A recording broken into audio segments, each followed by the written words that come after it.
Hello mga peeps! So, nanata sa Pinas karon and nagluto ko og seafood Cajun.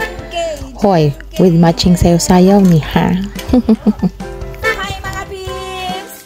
Nagluto ko. Ug sa dihang na-notice na ko nga wa man day ni Paris, walang kaparis para itong chanelas ko.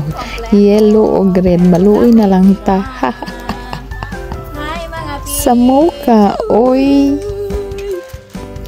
So, dito pala sa hometown namin, sa Oroquieta City, kasi, malapit lang kami sa dagat. Every Sunday, it's Seafoods Day. Kaya, ayun, nagluto ako ng Cajun. Tapos, may mga, kami, mga isda. Every Sunday talaga yan, seafoods yan.